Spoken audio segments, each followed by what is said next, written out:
Hi, welcome back to the Just Plain Painting channel, and today we're going to be showing how to change a blade on this model 21236 Craftsman 10-inch compound miter saw.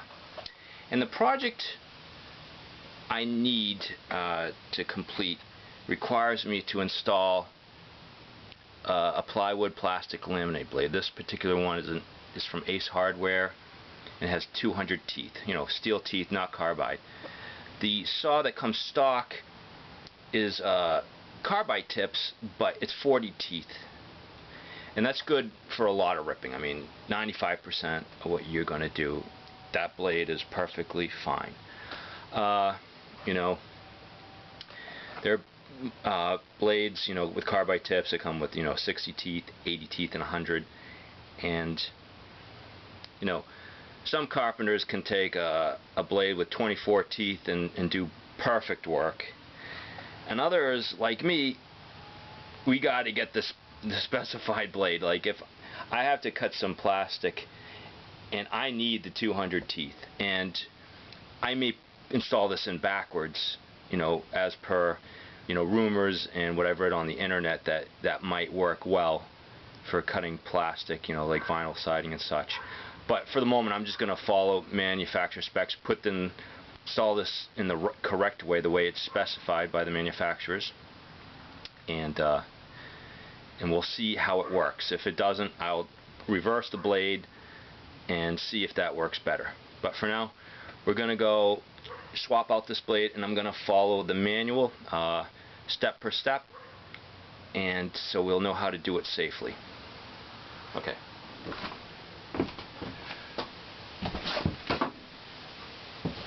So the first thing the manual says to do is, of course, unplug it. I mean, this is not plugged in. Okay. Always unplug these saws when your fingers are going to get close to the blades, because sometimes when you're doing these operations, you have no choice. So make sure there's no power. And if it's a battery-powered device, make sure the battery is out of there. And if it's got capacitors, make sure they're uncharged. I don't know what would have capacitors, but if it did, you don't want any residual electricity running through that motor when you put your fingers near there. Okay, so it's not plugged in, and next step they say is to allow the blade to go up. Okay, so it's in the up position. Okay, and they say raise the blade guard to the up position. And then loosen the cover plate screw right here with a Phillips screwdriver. So we're going to do that.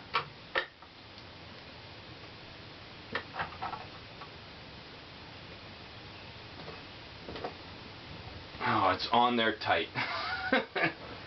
Okay, so I'm just going to swivel this around. Get my strong arm.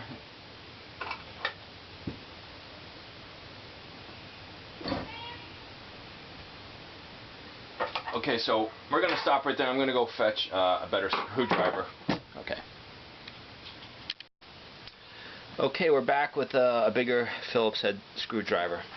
And I was at the point where I'd lifted this blade guard. Okay. And loosen the cover plate screw right here. So this is where we stopped up last time, and this is a beefier screwdriver, so hopefully it'll work better. Look at that. Comes out like butter. Okay. You can see the difference, right? You need a lot more power, into it and rotating at the same time than you would one of these puppies. Or torque, I should say. Okay, so let's see. It says rotate the cover plate towards the rear of the tool to expose the arbor bolt.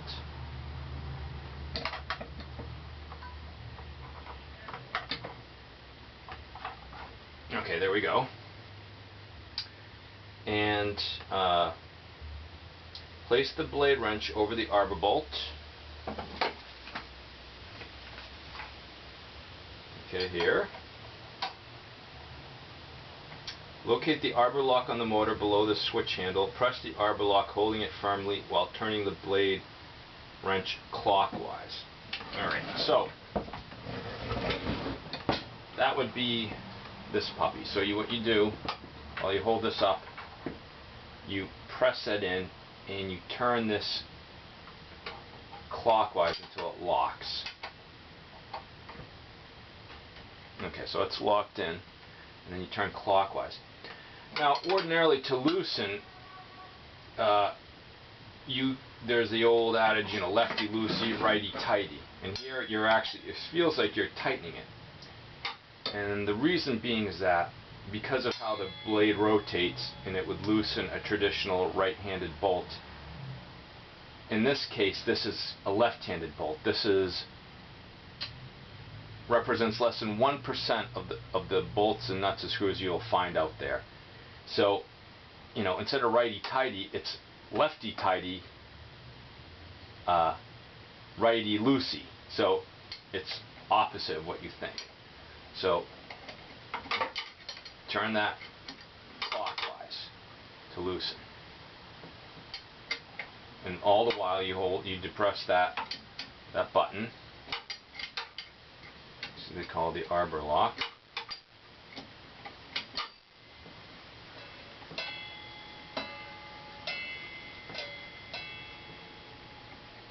Okay. And they say to remove the arbor bolt in the outer blade collar and the blade, but do not remove the inner blade collar. So this is the outer blade collar.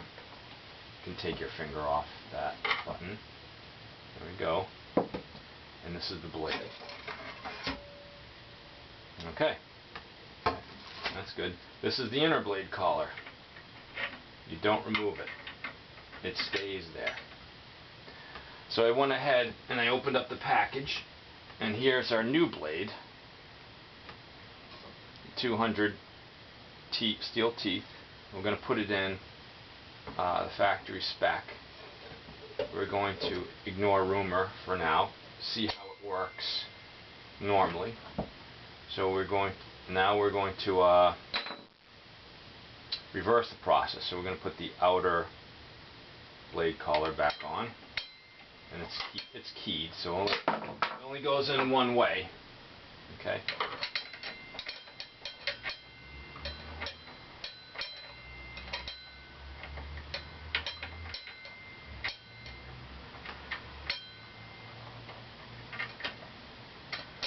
There we go. Alright. And put the arbor bolt back in, and of course, intuition, you want this to hold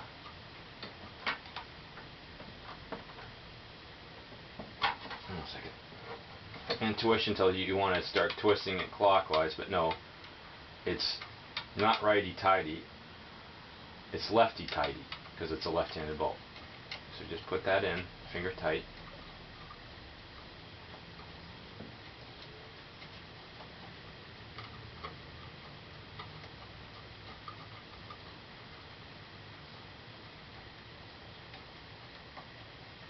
Okay. Hold down the arbor lock switch, and put the wrench on and start turning it counterclockwise to tighten. There you go, that's tight. Now we're going to lower this doodad back into place, and they're calling it the cover plate. Back onto its cover plate screw.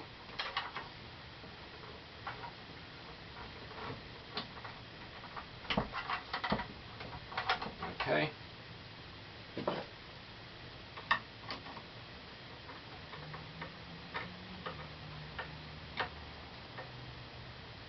Good and tight. That's it. Just put the blade back into position. There we go.